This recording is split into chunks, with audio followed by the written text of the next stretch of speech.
नमस्कार। ओडिशार अगणित चाषी भाई एवं भौणी मानक शुभेच्छा एवं शुभ संध्या सहित मु शिवान आपण समस्त को स्वागत करुछि। दर्शक बंधु, माटीर महापर्व रे सामिल करिवार एक वृत्ति हेउछि कृषि। देशर अर्थनैतिक मेरुदंड को सुदृढ़ करिवार अन्य ना हेउछि कृषि। आ पारंपरिक प्रक्रिया आधुनिक त्वरान्वित एक प्रक्रिया पर्यंत ए सबु भितरे चाषी भाई माने जहाकू पारंपरिक शैली को वर्तमान रूपांतरित करिसेंती ताहा हेउछि कृषि। दर्शक बंधु, एसबू कथा को विचार कले कृषि रो उपादेयता जे केते गुरुत्वपूर्ण ताहा सहजरे अनुमान करा जाय पारे। आ ए कृषि को एक उन्नत भविष्य गठन करिया पई आमे सदा सर्वदा चेष्टा करि आसुछु आपणकर प्रिय कृषि भित्तिक कार्यक्रम जहार ना हेउछि कृषि दर्शन। दर्शक बंधु, धान आम राज्यर एक मुख्य खाद्य फसल एवं एइथिपाई आम राज्यर कृषि श्रमिक मानकर आवश्यकता बढ़िबार लागिछि। वर्तमान शहरीकरण एक प्रत्यक्ष प्रभाव कारण आम चाषी भाई माने सहरमुखी होउछंती एवं जहार एक प्रतिकूल प्रभाव पड़ुछि आम चाष कार्य। वर्तमान धान फसल रे जमी को कादुओ करिबार बेल एवं वर्तमान श्रमिक मानकर आवश्यकता तो रही, किंतु आम चाषी भाई मानक पई आशीर्वाद साजिछि कृषि जंत्रपाति, जहा फल रे जमी को कादुओ करिबा पई ए जंत्रपातिर प्रयोग करी चाषी भाई माने खूब शीघ्र निज काम को सहजरे समाधान करि परिबे। तबे आसंतु ना आज आमे आलोचना करिबा सहित जानी रखिबा जमी को बा धान फसल रे धान जमी को कादुओ करिया पई कृषि जंत्रपातिर प्रयोग संपर्क रे किछि मूल्यवान तथ्य।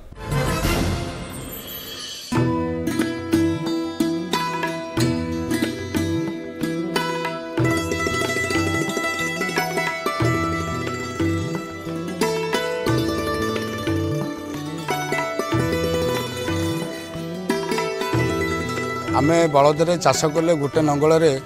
प्राय 16 घंटा गोटे एकर प्रति 16 घंटा 17 घंटा लगुच आमको। तेणुक आम ए 4 घंटा रु 5 घंटा भितर सहज उपाय बसिक निजे करूँ।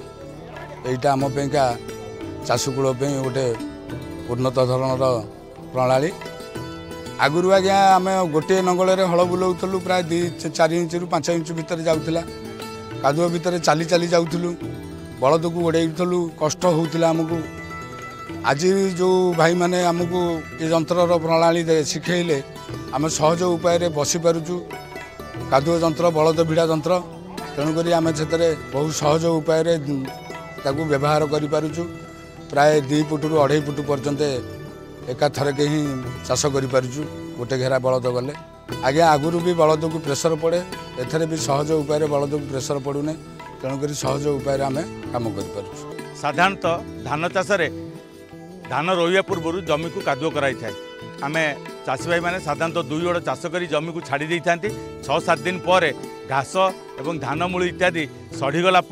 कादुओ कराई थाए एवं देशी लंगल रे प्राय 3 जोड़ 4 जोड़ घाटिकी से जमी को कादुओ कर काम को सहज एवं सरल करने प्रकल्प तरफ बलद टणा कादुओ करने जंत्र विकसित कर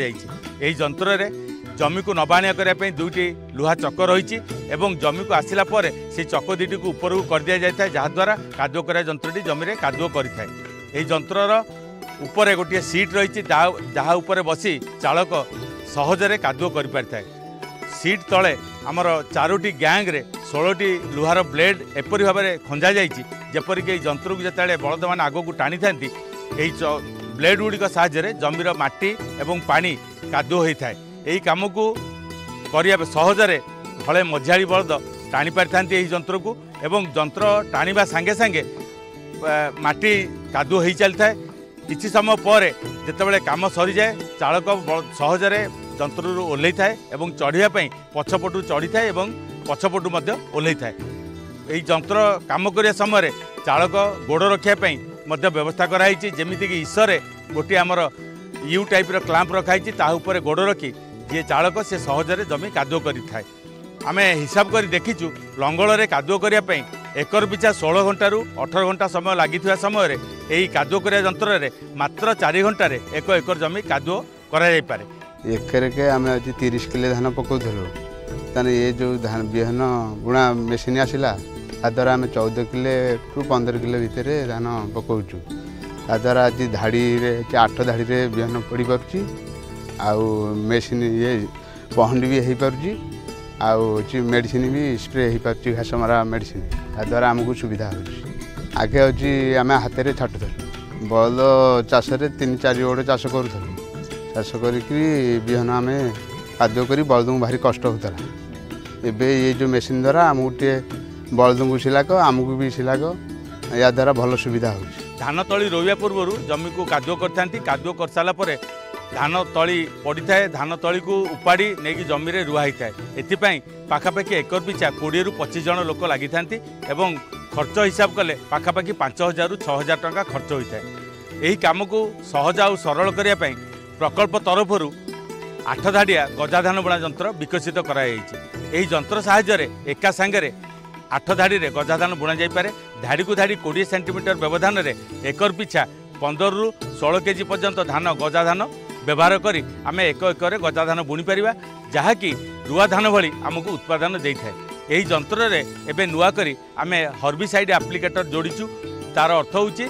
घासमरा औषध को एका सांगे धान बुणा सहित घासमरा औषध को मध्य आम प्रयोग करिपारुछु एही यंत्र रे एका सांगे 8 धाड़ी में गजाधान बुणा जाउची एवं से धान गुड़िक पड़िया पूर्वर तार सामना पाखक आमर औषध घासमरा औषध को स्प्रे करा जाउची सिंचन करा जाउची एही यंत्र को बलद माने टाणिबा समय यंत्र थिबा एक फ्लोट रही जो फ्लोटर तल भाग में 8टी रिज रही रिज गुड़िक साहाय्य जमी में 8टी हुड़ा और 8टी नाली तैयारी होता है और ये 8टी हुड़ा उपर गजाधान गुड़िक धाड़ी में पड़ी थाए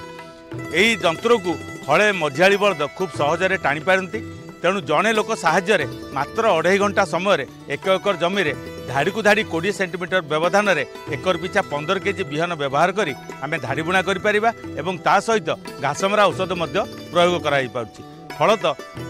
धान गजाधान बुणा जिबार परे जो घास उठिबा सेटा नियंत्रित होता है घासमरा औषध प्रयोग एका संगे होतिबारु आमको चाषी को प्राय 1 मास रु 1.5 मास पर्यंत जमी को जीवा पड़ी न थाए कारण आ घास उठी न थाए यही काम खूब सहजरे एवं सरल भाव में धाड़ी बुणा एवं घासमरा औषध प्रयोग हो पारुछि जो घासमरा औषध प्रयोग कराउछि ताहा कोनोसी प्रकार धान गछ को कोनोसी क्षति करूना एवं घास मध्य नियंत्रित हो पारिछि सुतरां यही यंत्र साहाय्य घासमरा औषध एवं धाड़ी बुणा काम खूब सहजरे सुविधारे मात्र 2.5 घंटे एक एकर जमी हो पारुछि यार एकर पिछा खर्च जदि बलदर भड़ा एवं यंत्रर मूल्य को आम सब हिसाब को नवा ताले एकर पिछा 700 ରୁ 800 टंका मध्य खर्च हम अर्थात 5000 ରୁ 6000 टंका तुलन में मात्र 700 टंका ରୁ 800 टंका आम एक एकर जमी धाड़ी बुणा करिपारिबा जहाद्वारा कि रुआ धान भली आम उत्पादन पाइपर।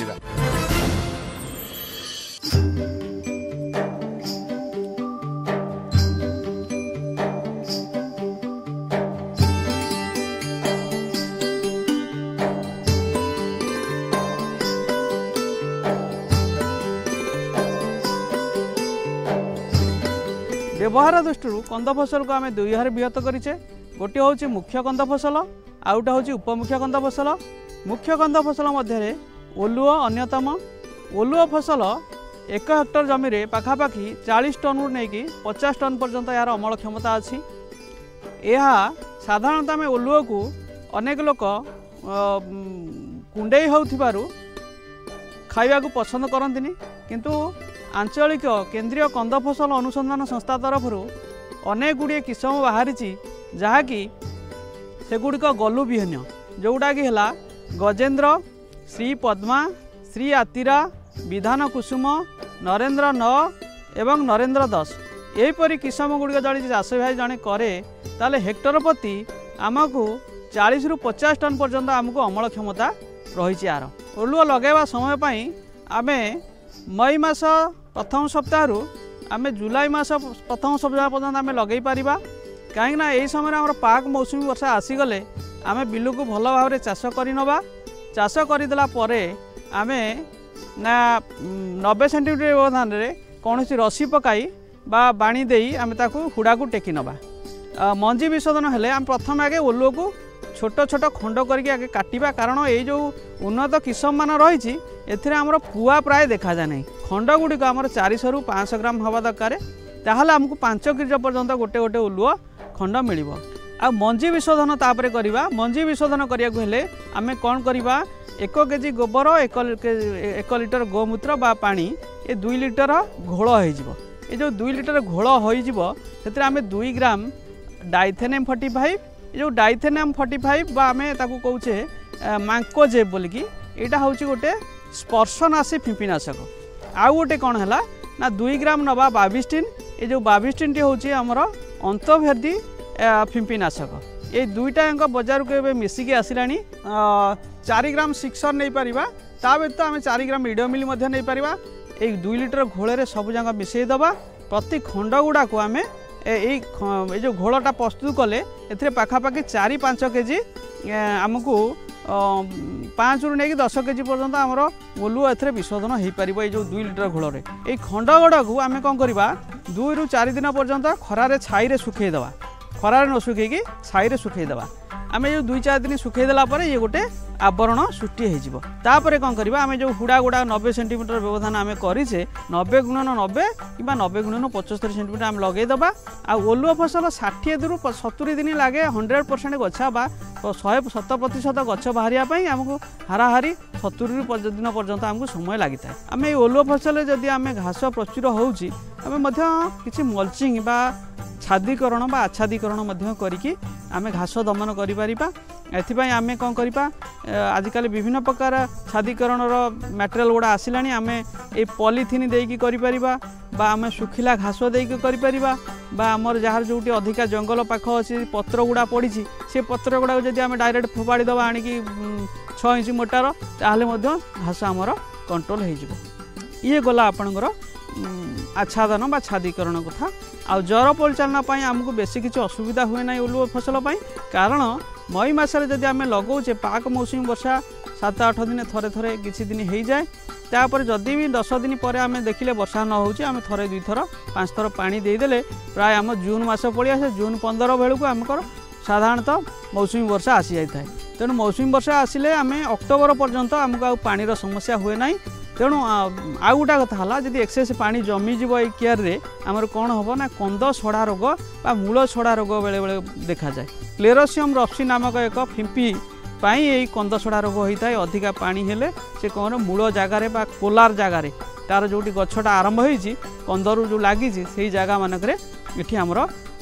गोटे प्रकार मूल छड़ा रोग बा कोलार रट बा क्लेरोसियम रप्सी नामक एक रोग लगी था ये गला जल परिचालना आ सार परिचालना बाबद को आम कौन करवा आमको ओलुओ गछ जेहेतु आमको 70 दिन लगुच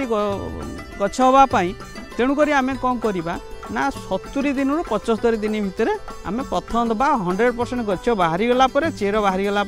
आम ताकू देकी टेकी नवा माटी टिके जो गुंडी घास होता सेगुड़ा दमन हो प्रति एमती एमती करके आम जो प्रत्येक सार 1 हेक्टर प्रति पाखापाखि 60 केजी नाइट्रोजेन 60 केजी फस्फरस आ 80 केजी पोटास को आम 3 दफा करके प्रति मास अंतर 75 दिन आउ पुणी मास हेले आम 105 दिन 135 दिन एमती करके आम 3 दफारे आम 1/3 करके आम दबा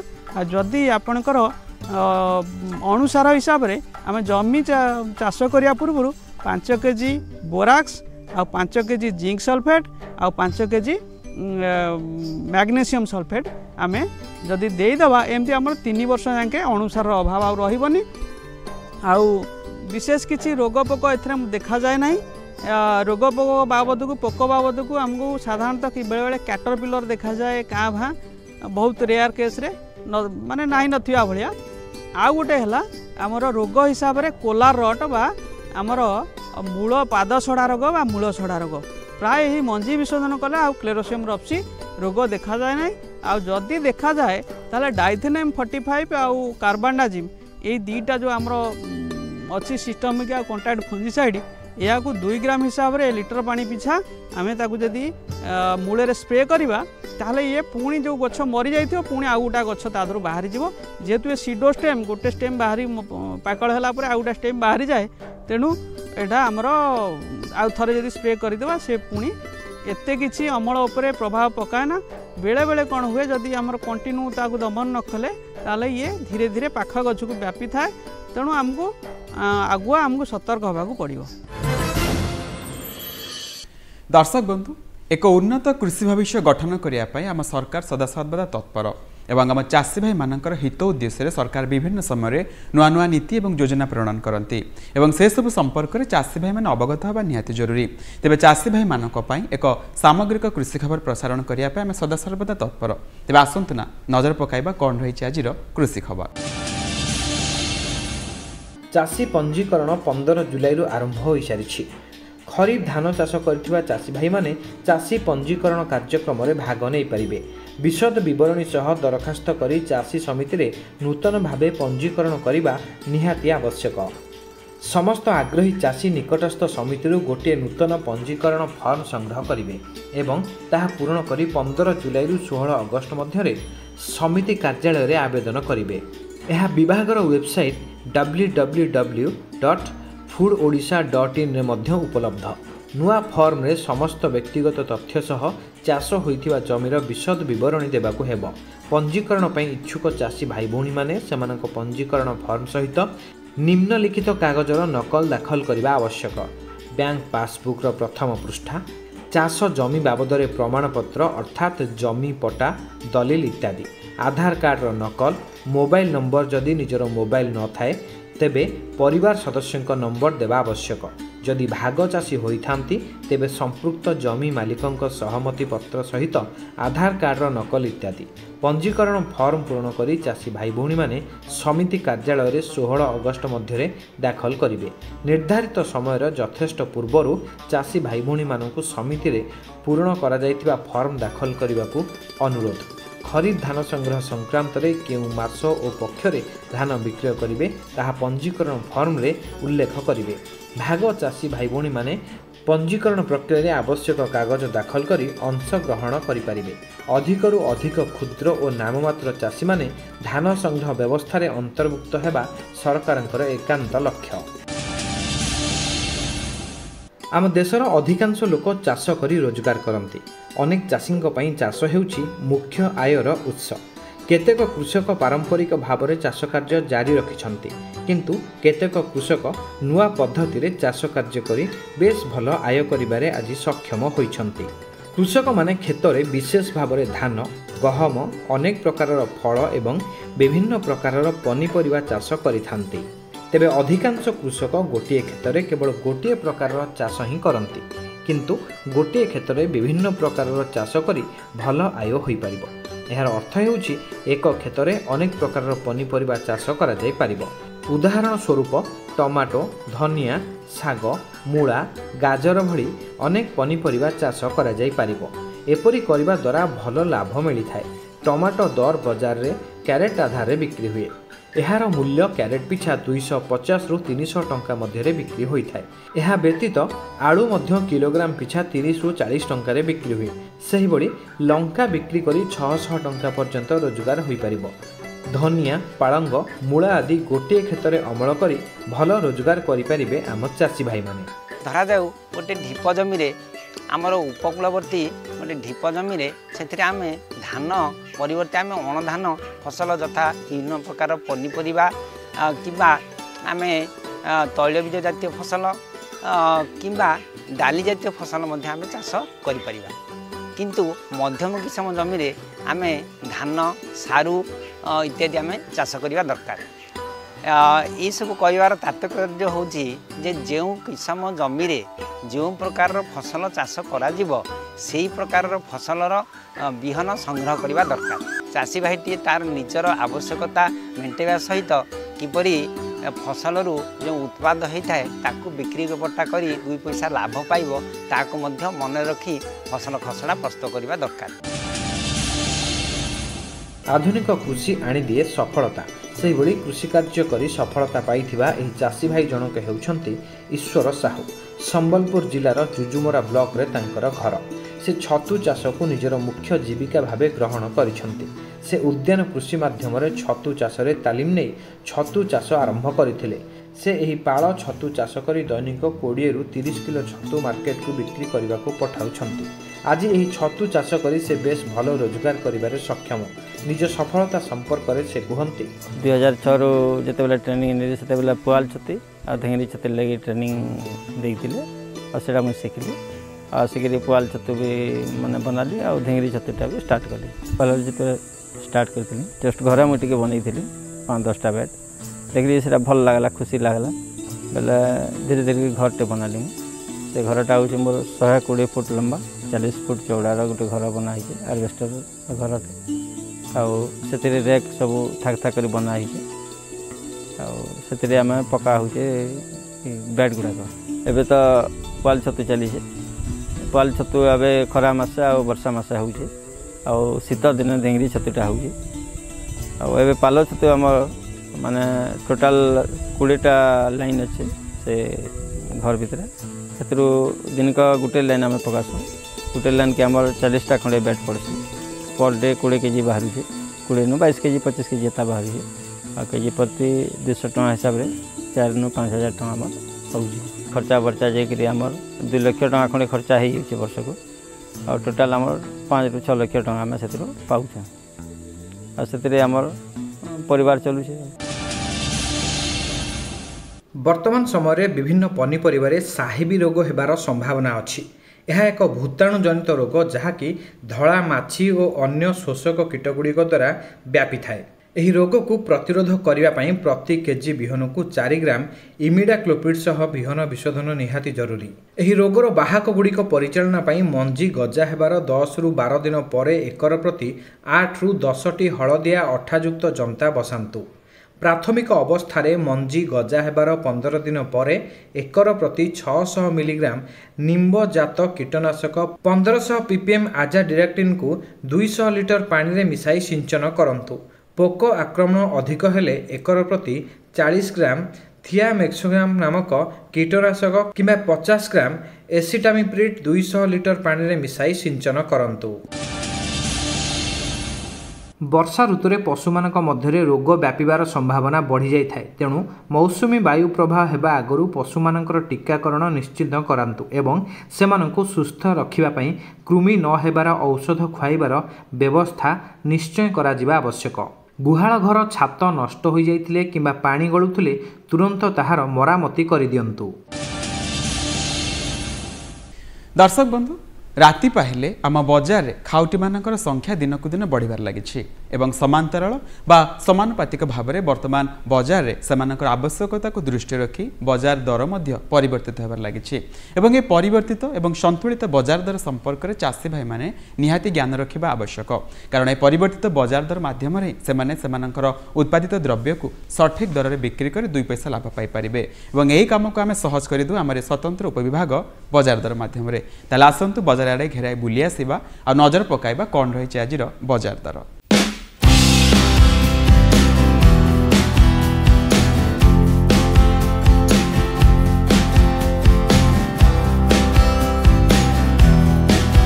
क्विंटाल प्रति जलेश्वर रे सर्वनिम्न 5800 टंकारु सर्वाधिक 6200 टंका, अताबिरा रे सर्वनिम्न 3000 टंकारु सर्वाधिक 3500 टंका, खुंटाबंधरे सर्वनिम्न 3000 टंकारु सर्वाधिक 5000 टंका एवं केन्द्रापड़ा रे सर्वनिम्न 4000 टंकारु सर्वाधिक 5000 टंका रहिछि।